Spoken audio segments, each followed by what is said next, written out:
Hello दोस्तों, आज हम सीटेट से रिलेटेड प्रश्न लेकर आए हैं जो आपके आने वाले सीटेट 2021 से रिलेटेड प्रश्न है।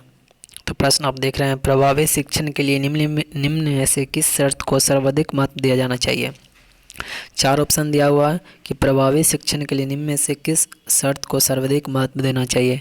तो इसका सही आंसर होगा व्यावहारिक उदाहरण देकर पाठ वस्तु को स्पष्ट करना। एनसीएफ 2005 और बीसीएफ 2008 में भी यह बताया गया है कि आप शिक्षण को बच्चों के जो दैनिक घटनाएं, दैनिक जो कार्य जो संपादित करते हैं उससे रिलेटेड जोड़कर आप विषय वस्तु को सिखाने का कार्य करें। उन्हें मतलब उससे रिलेटेड जोड़कर आप बच्चों को बताने का काम करें। अपने आसपास की घटनाओं से उसको जोड़ते हुए पठन पाठन का कार्य किया जाए। यह एनसीएफ और बीसीएफ 2008 में भी कही गई है। तो इसका प्रभावी शिक्षण तभी संभव है क्योंकि बच्चा किताब को देखकर भागता है, उसे उसमें मन नहीं लगता। इसीलिए अपने बस आसपास की घटनाओं, अपने परिवेश में घटित घटनाओं, अपने परिवेश में मौजूद वस्तुओं को मिलाते हुए मतलब उससे जोड़ते हुए सीख दिया जाना चाहिए, शिक्षा देना चाहिए। अगला, अध्यापक बन जाने के बाद आप किस कार्य में अधिक रुचि लेंगे। चार ऑप्शन दिया है, उसके अनुसार बताना है। तो उसका है छात्रों की ज्ञान वृद्धि एवं व्यक्तित्व विकास में। अध्यापक का कहा कि छात्रों को ज्ञान का वृद्धि हो, मतलब कि उसमें ज्ञान का भंडार में वृद्धि आए और उसके व्यक्तित्व विकास पर भी बहुत बड़ा ध्यान रखना चाहिए। व्यक्तित्व विकास करने का मतलब है शारीरिक विकास, संवेगात्मक विकास, भावनात्मक विकास, जो भी विकास है इन सारे विकासों का भी ख्याल रखना जाना चाहिए। अगला प्रश्न है, अध्यापक का छात्रों के साथ स्कूल में खेलना कैसा है। अध्यापक का छात्रों के साथ स्कूल में खेलना क्या है।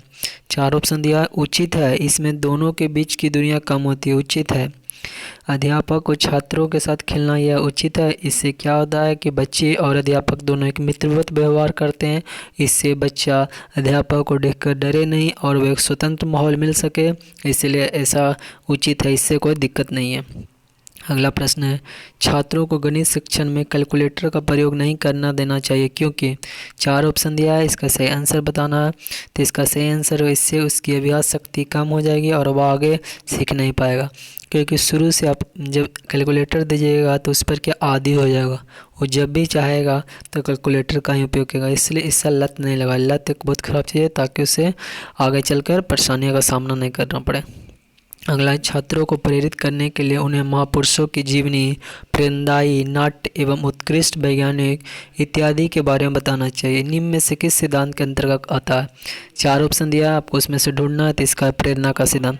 प्रेरणा का सिद्धांत यह कहता है कि आप जो महान पुरुष हैं, व्यक्ति हैं, वैज्ञानिक हैं, उनकी जीवनी प्रेरणादायी नाटक को बताने से बच्चों में क्या होता है, अभिप्रेरणा विकसित होता है, मोटिवेशन विकसित होता है और वह अपने कार्य को संपादित करने में उसे शक्ति प्रदान होती है। मोटिवेशन क्या है, एक आंतरिक अभिप्रेरणा है। यह क्या करता है, बाहरी से आप उसके बारे में जीवनी बताएं लेकिन उसमें अंदर से मोटिवेशन मिलता है, इसलिए प्रेरणा का सिद्धांत बोलता है ये। अगला प्रश्न है, बच्चों को स्कूल में नैतिक मूल्य सिखाने का सबसे अच्छा तरीका क्या है। तो बच्चों को स्कूल में नैतिक मूल्य सिखाने का सबसे अच्छा तरीका क्या है। ऑप्शन नंबर सी, उनके समान अध्यापक स्वयं अच्छे आदर्श प्रस्तुत करें।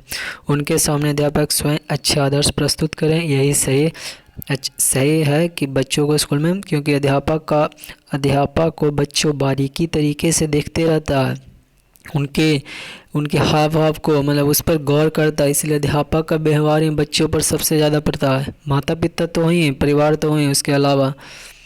अगला प्रश्न है, निम्नलिखित में से कौन छात्रों को लोकतांत्रिक मूल्यों के स्थापित करता है। चार ऑप्शन दिया है, इसका आंसर बताना है आपको। तो इसका सही है खेल का मैदान। खेल का मैदान में लोकतांत्रिक मूल्यों की स्थापना होती है। कैसे, जो देखिए खेल के मैदान में बहुत सारे बच्चे खेलते हैं, उसमें मित्रवत व्यवहार करते हैं, सबका निर्णय मानते हैं, सबका विचार राय देखते हैं। खेल के मैदान में क्या होता है कि सबका अलग अलग मत होता है, अलग अलग गुण होते हैं, तो उन लोगों के विचार का मानना। लोकतंत्र में क्या होता है, यहाँ बहुत लोगों का समूह है, उसी तरह खेल का मैदान में लोगों का विचार है, तो इसलिए खेल का मैदान ही सबसे अच्छा ऑप्शन है। अगला, निम्न में से क्या बच्चों के समाजीकरण में प्रमुख भूमिका निभाता है। चार ऑप्शन दिया है, तो इसका सही आंसर है खेलकूद।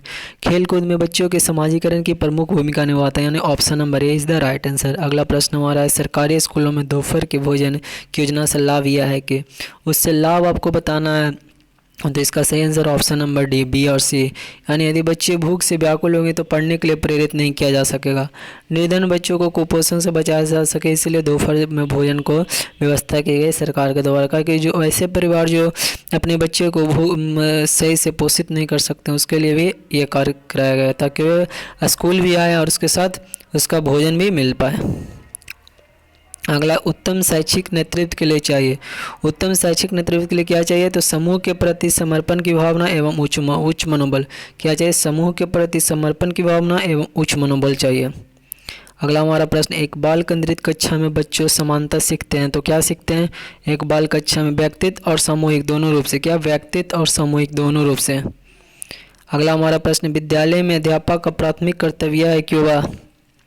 4 ऑप्शन दिया है, इसका सही आंसर छात्रहित को सर्वोपरि रखे और उसी के अनुसार काम करें। यानी छात्रहित को सर्वोपरि रखे। अध्यापक का यही कार्य है कि छात्रहित मतलब बाल केंद्रित शिक्षा पर जोर दिया जाए ताकि बच्चे के सर्वांगीण विकास हो, इसलिए डी ऑप्शन है। अगला, अध्यापक की दैनिक दिनचर्या का अंग होता है। क्या होता है? 4 ऑप्शन दिया हुआ है,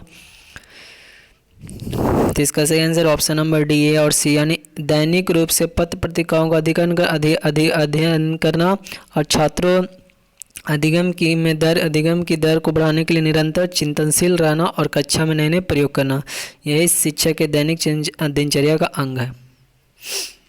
अगला प्रश्न हमारा, वर्तमान समय में बाल केंद्रित शिक्षा पर जोर दिया जाता है। ठीक है, निम्नलिखित में से कौन सी बाल केंद्रित शिक्षा की विशेषता नहीं है? तो बाल केंद्रित शिक्षा वैसी होती है जो बालकों को केंद्र में रखकर मानते हुए शिक्षण कार्य करते हैं। यानी बालकों की रुचियों को देखते हुए, ध्यान में रखते हुए, उसके मन स्थिति को पढ़ते हुए ही शिक्षण ग्रहण दिया जाता है। तो बाल केंद्रित शिक्षा के बारे में जो नहीं है वो बताना है। तो बालक को केवल तथ्यात्मक ज्ञान से अवगत कराने पर जोर दिया जाता है, यही गलत है। वाकई से ये बालक के मनोवैज्ञानिक को समझते हुए उसकी समस्याओं को दूर करना सही है। बालक के सर्वांगीण विकास पर जोर देना, बालक के मनोवैज्ञानिक को समझाना, यानी सारे ऑप्शन सही है, केवल ये इसका गलत है। अगला, पढ़ाते समय कक्षा में अध्यापक का विश्वास कब डगमगाता है? 4 ऑप्शन दिया हुआ है, इसका सही आंसर है जब वह पाठ की पूरी तरह तैयारी करके कक्षा में नहीं आते हैं तब वो क्या करते हैं? डगमगा जाते हैं। इसीलिए बोलते हैं कि अध्यापक को पढ़ाने से पहले TLM यानी टीचर लर्निंग मटेरियल शिक्षण अधिगम सामग्री की व्यवस्था कर लेनी चाहिए, मतलब उसको उसके पढ़ाने के अनुरूप बना लेना चाहिए ताकि वह शिक्षण कार्य के दौरान किसी तरह की कोई समस्या हो तो वह अपने TLM टीचिंग लर्निंग मटेरियल का उपयोग करते हुए शिक्षण कार्य को सरल और सुगमता से कार्यरत रखें। अगला प्रश्न हमारा है, शिक्षण के दौरान तुलना का लाभ यह है कि 136 का आंसर है और ऑप्शन नंबर डी, तुलना के बाद किसी निष्कर्ष पर पहुंचने में सरलता होती है। तुलना से क्या, दो के बीच में तुलना करते हैं, इससे निष्कर्ष पर पहुंचने में सरलता होती है, नया ज्ञान ग्रहण करना आसान होता है और पाठ विषय अधिक स्पष्ट हो जाती है, यानी ऑप्शन नंबर डी सही है। अगला, एक अच्छी पाठ्य योजना में सबसे अधिक समय दिया जाना चाहिए। तो क्यों दिया जाना चाहिए? ताकि विषय को प्रस्तुतिकरण को लिए एक अच्छी पाठ्य योजना में विषय की प्रस्तुतिकरण के लिए सबसे अधिक समय दिया जाना है, जिसको योजना में भी समय देना चाहिए। आप किस तरह आप योजना प्रस्तुतिकरण करेंगे, मतलब कि योजना तो बना लें लेकिन उसको प्रस्तुतिकरण कैसे करेंगे, आपको बताने का तरीका कैसा होगा, इस पर बहुत ज़्यादा जोर देना चाहिए। अगला, निम्न में से कौन सा काम एक शिक्षक के लिए बिल्कुल अनुपयुक्त है?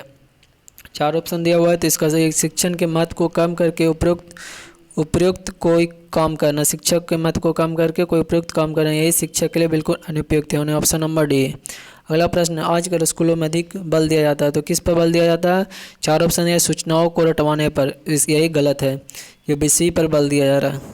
अगला प्रश्न है, भूगोल का पाठ पढ़ाते समय शिक्षक तुलना विधि का सहारा ले सकते हैं, इस प्रणाली से छात्रों में क्या होता है, यानी सारे होते हैं, निरीक्षण के गुण विकास होते हैं, निरीक्षण करने के, सोचने के गुण विकास होते हैं, परीक्षण के गुण विकास। निरीक्षण एक अवलोकन के बाद की प्रक्रिया है, अवलोकन के द्वारा हम आसपास की घटनाओं को देखते हैं, उसमें निरीक्षण है कि अवलोकन के बाद आपने क्या देखा उसके बारे में जानते हैं, निरीक्षण करते हैं, उसके तथ्यों को जानते हैं, गुणों को जानते हैं, उसके बाद उसके सोचते हैं, सोचने के आधार पर परीक्षण करते हैं, यानी सारे ऑप्शन सही है। तो ये था आज का हमारा इंपॉर्टेंट सीटर से रिलेटेड प्रश्न। वीडियो अच्छा लगा तो चैनल को सब्सक्राइब कर रहे हैं। वीडियो देखने के लिए आप सभी को बहुत